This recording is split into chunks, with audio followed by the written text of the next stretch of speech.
In recent years, Namibian women have been taking up leadership positions from politics, businesses, industries and occupy managerial positions in many sectors, if not all.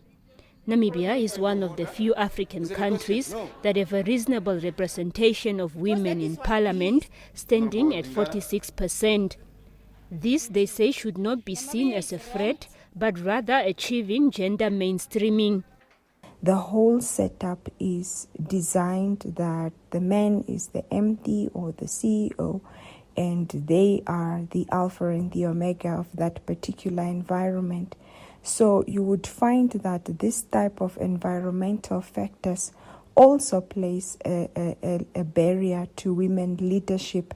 And you will find that one of the reasons why we don't lead is because we spend our time overcoming these barriers. We spend our time fighting these societal imposed barriers instead of just being allowed to fully thrive and realize our potential. Doing resuscitations, so on patients, I can tell you that the men do way better on it with the actual compressions compared to women, or even moving heavy patients, turning them around. So even in COVID itself, where some patients need to be prone, so turned to lie on their tummies, for sure the strength comes into play there with the men, so they really help a lot. Gisberta Shanika is an engineering geologist, a once male-dominated career. Believe me, we do have those abilities to enable us to perform just, like our male counterparts.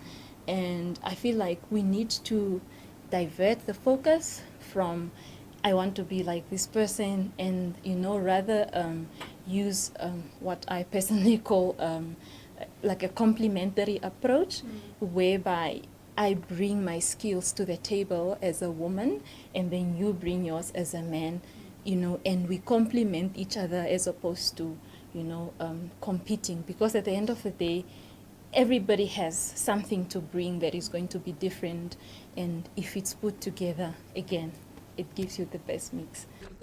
Michelle Isaac, a visual artist, acknowledges that male counterparts in this industry are sometimes more advantaged than women. Men, their platform was always there because the industry focused more on sculptures and really, how can I say, tough.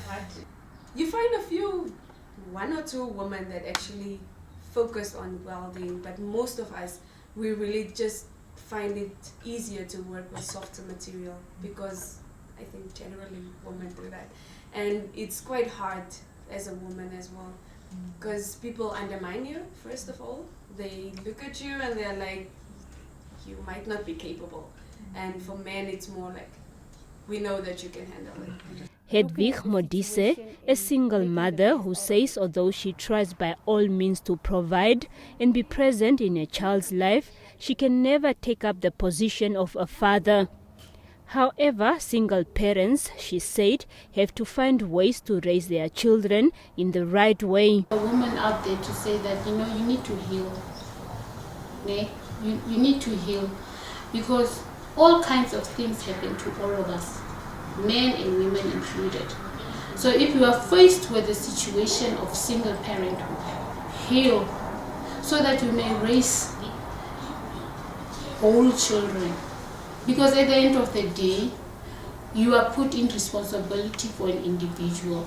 You are raising someone that's going to be an important person. We don't want kids again that because of what the parents went through or because of what the mother is going through, and then now it affects the kid, and now it also affects him growing up. Now he has to deal with psychological issues and mental issues and emotional issues. With demanding careers, how do women find balance with running households and thriving in their professions? When I go home, I don't want to do anything medical related. I want to give 100% to my family as well. Because a lot of the times then you find lacking in the home because you're always running to the hospital.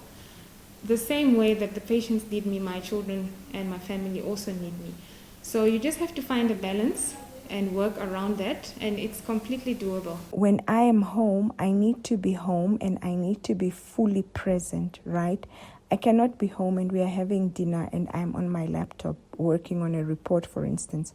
So when I am home, I am fully present and people and my family has my attention and they can enjoy me as a member of the family.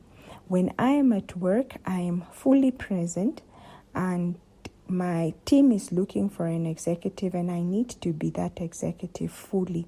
Happy Women's Day to all the Namibian women, and always remember that God made you a woman for a reason, and that's your power. Take up that space, make a difference in whatever way that you can. To all the women out there, happy Women's Day. We all made it through. Don't let anybody degrade you as being a woman. And here's the strong woman. May we know them. I'm proud to be a woman. Selima Henok, NBC News, Windhoek.